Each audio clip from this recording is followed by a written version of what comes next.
जैसा कि देखा जाता है, जैसे ही चुनाव की तारीख नजदीक आती है, सभी राजनीतिक लोग जो चुनाव लड़ने के इच्छुक है, वो सभी बड़े बड़े नेताओं के चक्कर लगाना शुरू कर देते हैं। तो क्या लग रहा है कि कौन सा नेता आपके काम आने वाला है? कि भारतीय जनता पार्टी एक ऐसी पार्टी है जिसमें किसी की चमची बिना खर्ची बिना पर्ची के, आपने सुना ही होगा, जैसे कि हमारे श्री नायब सिंह सैनी जी हमेशा बोलते हैं।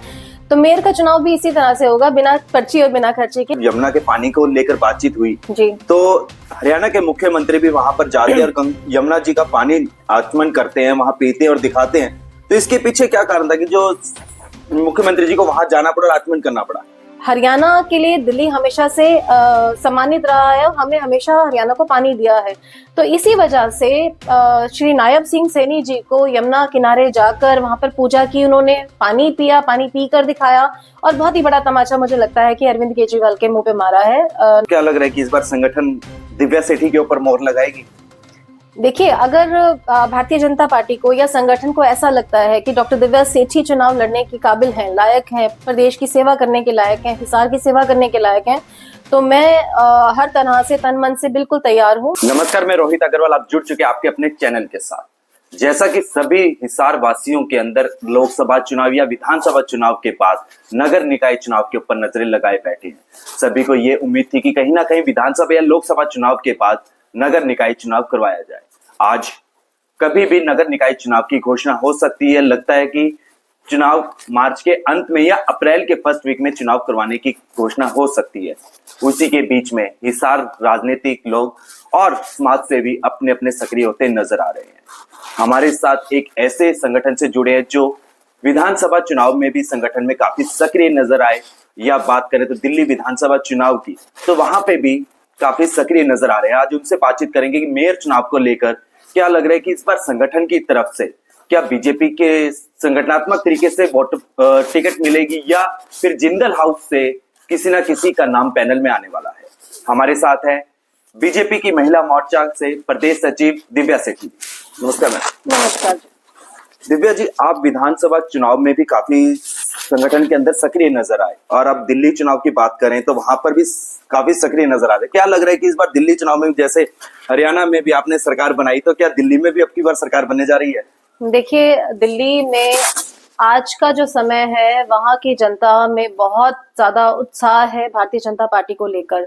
आम आदमी पार्टी की बहुत ज्यादा खिलाफत हो रही है हर विधानसभा में। मैं एक विधानसभा की बात नहीं करूंगी, जो वादे केजरीवाल ने किए वो उन वादों पर उतर नहीं सके। 10 साल का समय लिया है उन्होंने कि मैं यमुना साफ कर दूंगा, मैं घर में 24 घंटे साफ पानी उपलब्ध करवाऊंगा, मैं 24 घंटे बिजली दूंगा, मैं मोहल्ला क्लिनिक्स को बहुत अच्छे से चलाऊंगा, मैं स्वास्थ्य सुविधाएं बहुत अच्छी कर दूंगा, मैं अच्छे स्कूल, अच्छी एजुकेशन दूंगा।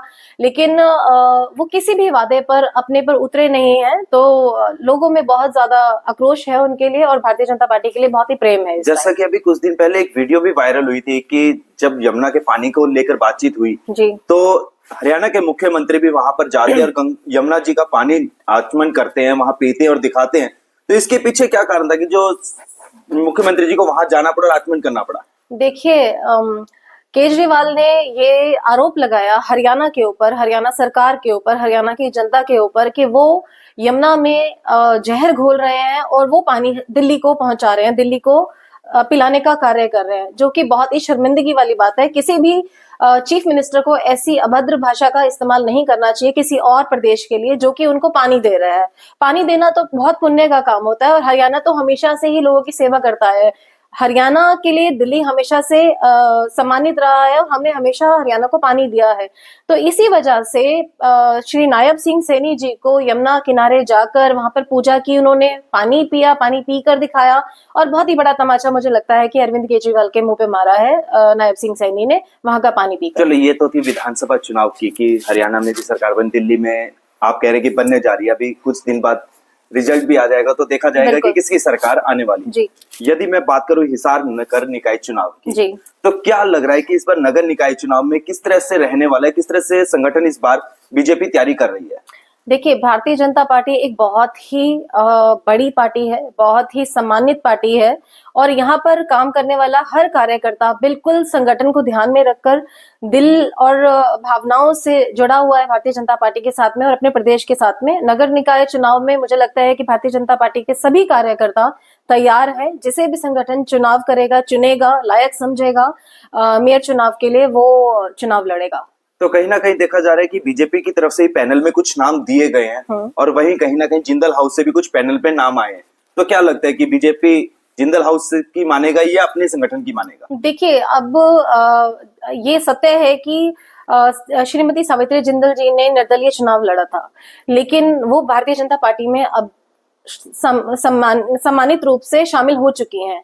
अब उन्होंने अगर अलग नाम दिए हैं, उसके बारे में मैं कुछ भी नहीं कहना चाहूंगी। देखिए, चुनाव हमेशा संगठन निर्धारित करता है। संगठन में अगर उनके द्वारा दिए गए नाम भी अगर संगठन स्वीकारित करता है, तो संगठन, मुझे नहीं लगता कि किसी को कोई भी प्रॉब्लम होगी। तो क्या लग रहा है कि इस बार संगठन दिव्या सेठी के ऊपर मोहर लगाएगी?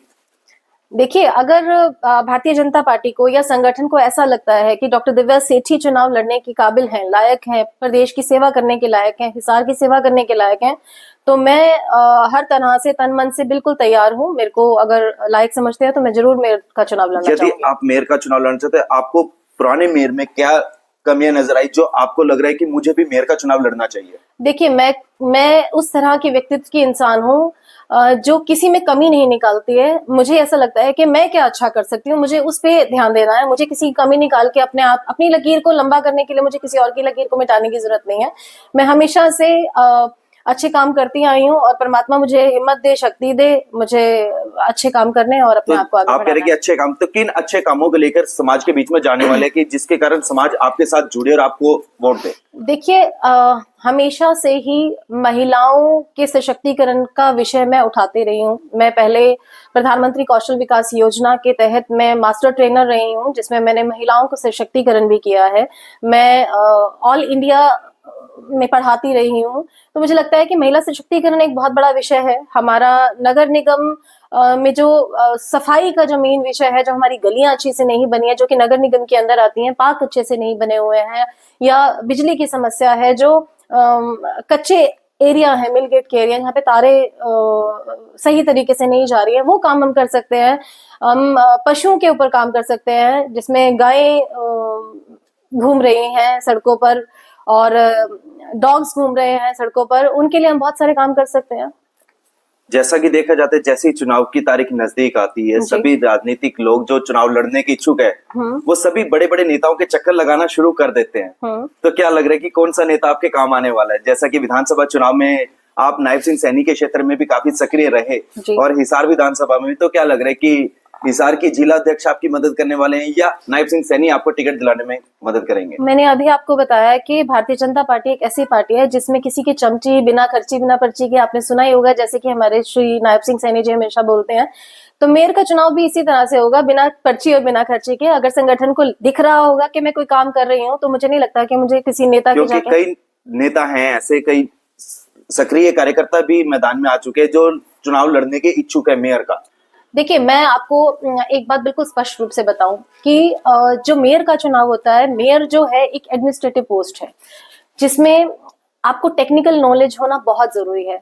मुझे ऐसा लगता है कि मेयर उस व्यक्ति को बनाना चाहिए जो वेल एजुकेटेड है और जिसे संगठन की भी समझ है, जो ग्राउंड से भी जुड़ा हुआ है और जो लोगों तक पहुंच के अच्छे से काम कर सकता है। और मैं पीएचडी हूँ, PhD in foods and nutrition हूँ। मुझे ऐसा लगता है कि अगर चुनाव मुझे करता है संगठन, तो मेरे लिए अच्छा होगा। जब पहले प्रदेश अध्यक्ष से जब वार्तालाप की गई, प्रेस कॉन्फ्रेंस की गई, या मुख्यमंत्री जी से जब प्रेस कॉन्फ्रेंस, तो उन्होंने एक बात कही कि जो सक्रिय सदस्य सबसे ज्यादा बनाएगा वही उनको पदाधिकारी बनाया जाएगा, उन्हीं को चुनाव की टिकट दी जाएगी। तो क्या लगता है ये मैटर भी रहेगा? देखिए, हर व्यक्ति ने कोशिश की है अपने साथ में सदस्य बनाने की, भारतीय जनता पार्टी की।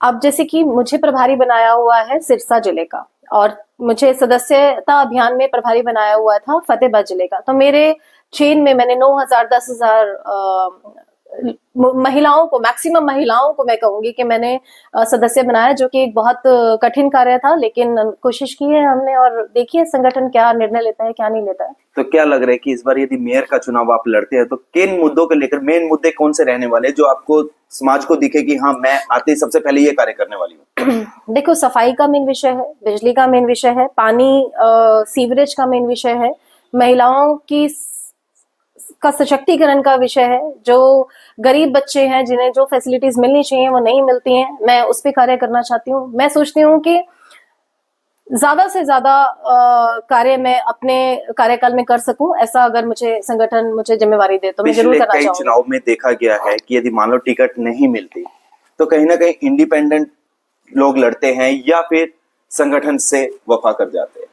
तो यदि आपको टिकट नहीं मिलती तो क्या संगठन के साथ रहेंगे या इंडिपेंडेंट की तरफ मुंह करेंगे? नहीं, मेरी तो ऐसी सोच भी नहीं है, मैं ऐसा सोच भी नहीं सकती। मैं तो ये सोचती हूँ कि मेरे अलावा भी अगर संगठन किसी को भी मेयर चुनाव के लिए चुनता है तो मैं बिल्कुल बढ़ चढ़कर, जैसे कि मैंने विधानसभा में और लोकसभा में काम किया है, मैं बिल्कुल शिद्दत से तन मन धन से उनके साथ में लगूंगी। और यदि संगठन आपको मेयर की बजाय यदि एक कहे पार्षद का एमसी के चुनाव के लिए कि टिकट किसी वार्ड से आपको दी जाती है तो क्या आप फिर वार्ड का चुनाव लड़ेंगे या डिनाई कर देंगे? नहीं, वो मैंने अभी सोचा नहीं है। अगर चुनाव लड़ूंगी तो मेयर का लड़ूंगी, अदरवाइज चुनाव के बारे में, पार्षद के चुनाव के बारे में मैंने नहीं सोचा है। तो अंत में हमारी जनता से क्या कहना चाहेंगे, दर्शकों से क्या अपील करना चाहेंगे? मैं सभी से यही अनुरोध करना चाहूंगी कि आप लोग खुश रहें, आबाद रहें और हरियाणा प्रदेश का बहुत ही सभ्य जिला है हिसार जिला, और इसमें हम लोग सब मिलजुल के काम करें, एक दूसरे का साथ दें, और जो भी भारतीय जनता पार्टी की टिकट से चुनाव लड़ता है आप उसका सहयोग करें, क्योंकि विधानसभा में भी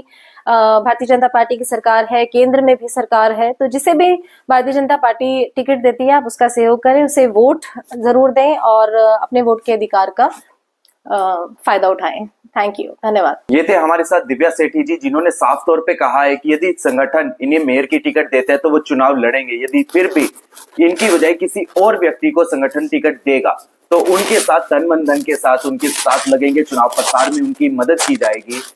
फिर भी यदि कहीं ना कहीं बात करें तो हिसार के अंदर महिला विधायक है, तो क्या पता इस बार मेयर का चुनाव में भी महिला सशक्तिकरण को देखते हुए महिला को टिकट दी जाए, क्योंकि पहले सभी की सभी नजरें मेयर के रिजर्व के ऊपर लगी हुई थी। कहीं ना कहीं कोई ओबीसी के ऊपर लगा हुआ था कि ओबीसी की टिकट रिजर्व हो सकती है या महिला के लिए सीट रिजर्व रह सकती है या एससी के लिए, ऐसी कई बातें सभी के बीच में चल रही थी। तो कुछ दिन पहले जब क्लियर हुआ, ड्रॉ निकाला गया, तो ओपन चुनाव कर दिए गए हैं। तो हो सकता है कि इस बार बीजेपी की तरफ से महिला चुनाव लड़ सकती है। तो देखते हैं कि इस बार किसको टिकट दी जाती है, महिला की तरफ से या जिंदल हाउस से टिकट मिलेगी, ये सब देखना रहेगा। तो आप हमारे चैनल को देखते रहिए और इस वीडियो को ज्यादा से ज्यादा शेयर करें। आपकी क्या राय है इस वीडियो के बारे में कमेंट करके जरूर बताएं।